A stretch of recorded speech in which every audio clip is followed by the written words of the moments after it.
22 পারা সূরা হাসাবের মধ্যে মহান রব্বুল আলামিন বলেন, ইয়া আইয়ুহাল্লাযীনা আমানু সাল্লু আলাইহি ওয়া সাল্লিমু তাসলিমা।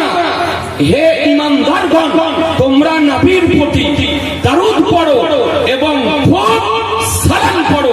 তাহলে বোঝা গেল দরুদ পড়ার নির্দেশ খোদা দিয়েছেন, সালাম পড়ার নির্দেশ খোদা দিয়েছেন, দরুদ পড়ার হুকুম খোদা দিয়েছেন, সালাম পড়ার হুকুম খোদা দিয়েছেন।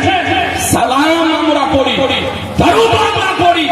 এ বেরাদার, আজকে আপত্তি করা হচ্ছে এ দরুদ, এ কথা বলা হয়নি উচ্চ স্বরে পড়ো না, এ কথা বলা হয়নি দাঁড়িয়ে পড়ো না, এ কথা বলা হয়নি বসে পড়ো না, এ কথা বলা হয়নি যে মসজিদে পড়ো না, এ কথা বলা হয়নি মাদ্রাসায় পড়ো না, এ কথা বলা হয়নি জালসাতে পড়ো না, এ কথা বলা হয়নি কনফারেন্সে পড়ো না, এ কথা বলা হয়নি মিলাদে পড়ো না।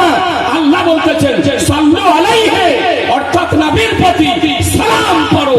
এবার আগার মুতলাক আয়াত থেকে বোঝা গেল নবীর উপরে দরুদ পড়া, নামাজের মধ্যে নবীর উপরে দরুদ পড়া বিধান আছে। এ নবীর উপরে আপনি দরুদ পড়ুন, নামাজে নবীর উপরে দরুদ পড়ুন, নামাজের বাইরে নবীর উপরে দরুদ পড়ুন।